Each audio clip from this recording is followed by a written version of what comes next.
Hello दोस्तों, मैं आपके लिए लेकर आया हूँ राजस्थान के ऑल कंपटीशन के लिए सिंधु घाटी सभ्यता से संबंधित वन लाइनर जीके क्वेश्चन। तो पहला क्वेश्चन है कि सिंधु घाटी सभ्यता की खोज का श्रेय किसको दिया जाता है। तो ये राय बहादुर दयाराम साहनी को सिंधु घाटी सभ्यता की खोज का श्रेय दिया जाता है। इन्होंने 1922 से सिंधु घाटी सभ्यता की खोज प्रारंभ की थी। सिंधु घाटी सभ्यता का आकार किस प्रकार का था। ये त्रिभुजाकार आकार में थी। सिंधु घाटी सभ्यता है जो त्रिभुजाकार में फैली हुई थी। भारत में सर्वप्रथम नगरीकरण की क्रांति का श्रेय किसको दिया जाता है। तो सबसे पहले भारत में नगरीकरण प्रारंभ हुआ था सिंधु घाटी सभ्यता में। सिंधुवासियों ने नगरीकरण प्रारंभ किया था सबसे पहले भारत में। अगला है, सर जॉन मार्शल ने सिंधु घाटी सभ्यता की किस इमारत को विश्व को एक अद्भुत निर्माण कहा है। तो किसको कहा है। विशाल स्नानागार को विश्व का एक अद्भुत निर्माण कहा है। और ये क्वेश्चन रीट वाले जो 2011 में हुआ था, 2011 का जो पेपर हुआ था रीट में सेकंड लेवल को, उसमें एक क्वेश्चन आए हुए हैं। अगला है, सिंधु घाटी सभ्यता के किस स्थल से सामूहिक कब्रगाह R37 के अवशेष मिले हैं। तो ये मिले हैं हड़प्पा से मिले हैं। अच्छा, अगला है, भूकंप का प्राचीन साक्ष्य किस स्थल से प्राप्त हुआ है। तो भूकंप का प्राचीन जो साक्ष्य है कालीबंगा से प्राप्त हुआ है सिर्फ। अगला है, हड़प्पा सभ्यता का पूर्वी छोर का क्या नाम था। जो हड़प्पा सभ्यता का जो पूर्वी छोर था उसका नाम था आलमगीरपुर। ये यूपी में है। आलमगीरपुर है जो उत्तर प्रदेश में पड़ता है। ये इसका हड़प्पा सभ्यता का पूर्वी छोर था।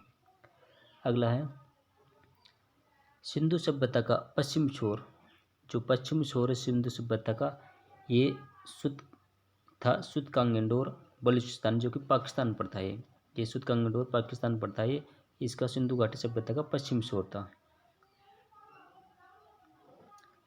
अगला है, सिंधु घाटी सभ्यता का उत्तरी छोर का क्या नाम था।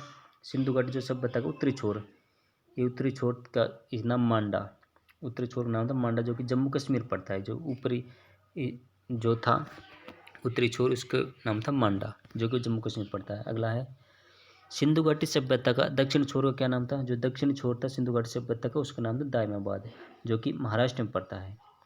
से दायमाबाद और दक्षिण में पड़ता है। अगला है, सिंधु घाटी सभ्यता का अधिकांश इलाका कहाँ स्थित है।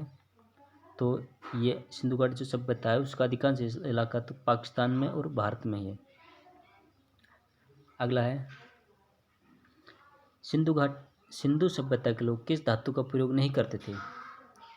इसमें प्रयोग नहीं करते थे, किस धातु का प्रयोग नहीं करते थे। तो सिंधु सभ्यता के लोग लगभग सभी धातुओं का प्रयोग करते हैं सिवाय लोहा का इसको सिंधुवासी प्रयोग नहीं करते थे। अगला है, सिंधु सभ्यता के किस स्थल से मन के जो होते हैं उनका सर्वाधिक प्रमाण मिला है।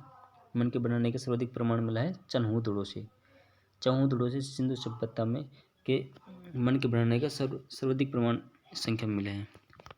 अगला है, कालीबंगा जो स्थल है सिंधु सभ्यता का, जो कालीबंगा स्थल जो कहाँ पर है। तो ये है पड़ता है हनुमानगढ़, जो कि राजस्थान में है। अगला है, लोथल कहाँ स्थित है। सिंधु सभ्यता का जो स्थल लोथल, ये कहाँ स्थित है। यह है गुजरात में, ये पड़ता है गुजरात में। अगला है, सर्वप्रथम कहाँ के निवासियों ने कपास की खेती करना प्रारंभ किया सिंधु सभ्यता के। तो ये सिंधुवासियों ने दुनिया में सर्वप्रथम सिंधुवासियों ने ही कपास की खेती करना प्रारंभ किया था। सिंधु सभ्यता भारतीय इतिहास के किस काल से संबंधित है। भारतीय इतिहास के किस काल से संबंधित है सिंधु सभ्यता। तो यह आदि ऐतिहासिक काल से, सिंधु सभ्यता आदि ऐतिहासिक काल से संबंधित है। अगला है, ईरान की सीमा के निकट, जो ईरान है उसकी सीमा के निकट स्थित हड़प्पा इस कालीन स्थल का क्या नाम है? उसका नाम है सूतकांगडोर।